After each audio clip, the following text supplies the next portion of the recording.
Deputy Mary Lou. Mágat ceann Corla. Agus dús bóilms macóhrón a dhéanamh le muintir na ceir óg a fuórbós I tír conal ag an deire seachtaine.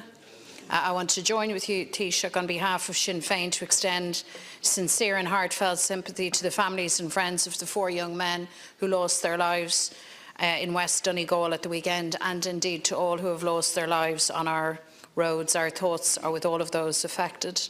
Ar yesterday, Garev and Anamnaka. Taoiseach, I'm struck by the very laissez-faire approach that you were taking to the fact that in less than 24 hours' time, members of the INMO are due to commence industrial action in the first of a number of 24-hour stoppages over the coming weeks. Your detachment to the fact that members of the PNA, the Psychiatric Nurses Association, will also be engaging in industrial action. I'm sure you know, as I do, that strike action is the very last thing that nurses or midwives, or any medical professional for that matter, wishes to undertake. But regrettably, nurses and midwives have been backed into a corner and forced to engage in industrial action because of the action or inaction of your government. Every day, every week, as you are well aware, procedures are cancelled right across our hospitals.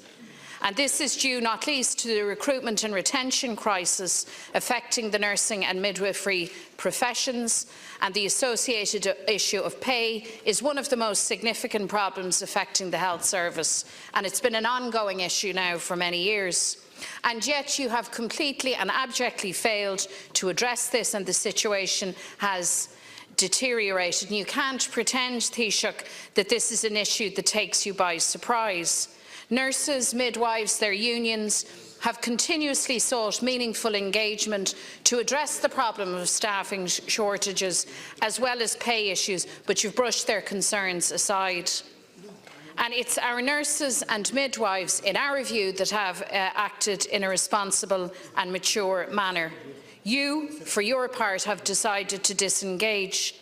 Nurses make a significant contribution to the health service. They make a very significant contribution to society. They deserve, and I have absolutely no doubt will enjoy, our full support in their demand for a better health service.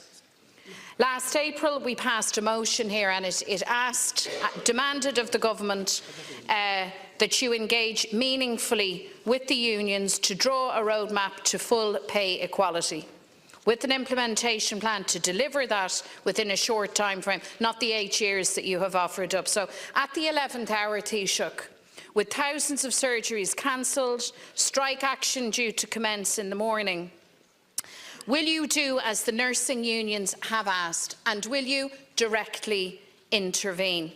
Will you intervene as a matter of urgency? Will you listen to what the nurses and their unions are telling you? They believe that this strike, that this matter, this dispute can be resolved. They believe that it can be resolved within the strictures and the conditions of the pay agreement. What they want you to do as Taoiseach and as the employer and as the head of government is to intervene. Stop sitting on the sidelines, get involved and sort this out. Thanks very much, Deputy. I think it's important once again to put on the record of the House that we do have a pay deal already, not just with nurses and midwives but also with all public servants, and that pay deal runs until 2020. It provides for pay increases of about 7% over that period, full restoration for anyone earning under 80,000, increments, special increases for the low paid, special increases for those recruited after 2012. And that comes at a considerable cost, a cost of about €400 million this year alone. And I don't know where we're going to be as a country in 10 or 12 weeks' time. If we end up in a scenario whereby we have a hard Brexit with no deal, that will change things. And the Minister of Finance today will produce figures as to what the Department of Finance's estimates are on how a no-deal Brexit could impact on our economy. They're similar to those produced by the Central Bank last week. They are less optimistic than those produced by the ESRI and Copenhagen Economics earlier. And they indicate that our economy will slow down, won't go back into recession, won't be like the financial crisis 10 years ago, but our economy will slow down. And while employment will continue to grow, unemployment will rise as well. And we could find ourselves in 10, 12 weeks' time needing to find a lot of money to save people's jobs, because there are people working in the food industry, in agriculture, in SMEs and in small exporters whose jobs may be under threat in a few weeks' time. And I have to be Taoiseach for the whole country, and I have to bear that in mind as well, that we could, in a few weeks' time, in a few months' time, be talking about job losses in certain sectors of the economy and not pay rises. And it would be irresponsible of me not to admit that to this House and to put it into this debate for discussion. In terms of intervention and engagement, we have a mechanism by which we resolve disputes such as this. We have government bodies, state bodies, that engage in dispute resolution.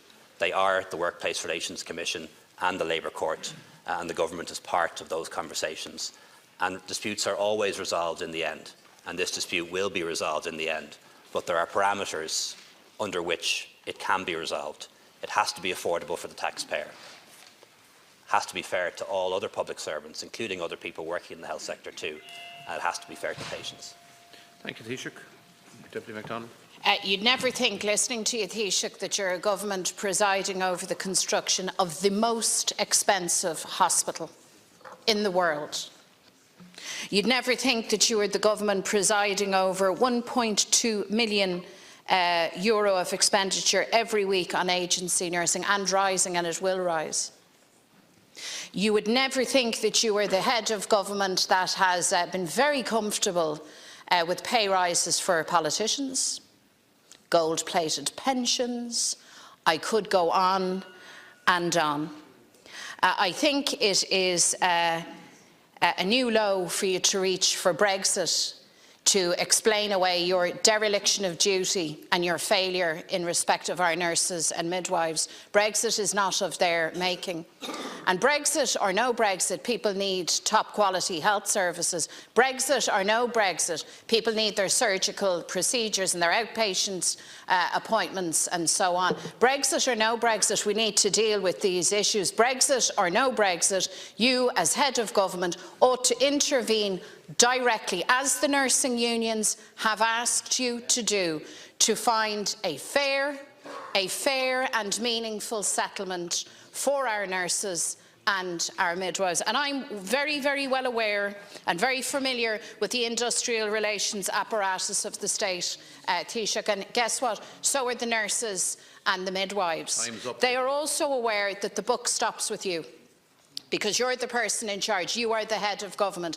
And it is unacceptable for you to sit on the sidelines in circumstances where you know that their pay claim is just and justifiable and must be resolved, for you to sit on the sidelines, sit on your hands and do nothing. So I put it to you again.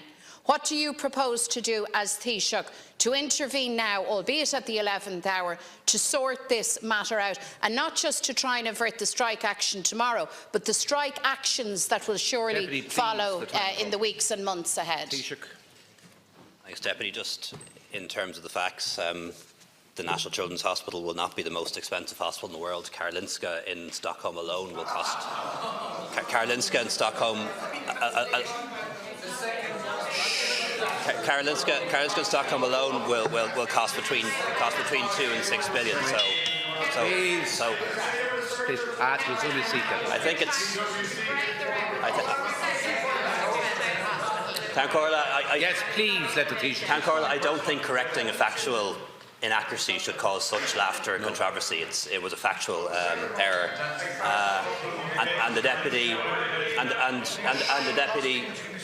must be aware at this stage that back in 2013, ministers in the government decided that we would not accept any pay restoration, and have not done so. I'm not sure that's true of Sinn Féin TDs, by the way. There is a way by which government intervenes to resolve industrial relations disputes. It's done through the Workplace Relations Commission, and if that fails, it's done through the Labour Court. And those talks are ongoing at the moment, and the government representatives are there and deeply engaged. But Deputy, it's easy for you to be populist and just promise everything to everyone, every interest group, and promise it now. the buck does stop with me, and that's why I have to be honest with people. There are parameters under which we can come to a solution, and there are solutions that are beyond those parameters. Thank you, Taoiseach. And it has to be something that we can afford as taxpayers, and it has to be something that takes into account that there are other people working in the health sector as well, and there are other public servants, and we can't afford a special deal for everyone. So we have to bear in mind things that do matter. Can taxpayers afford it? What will the impact be on other public servants Time is up, Taoiseach, and their please. claims as well, which you've said nothing about today, and also how can we make sure that we're fair to patients?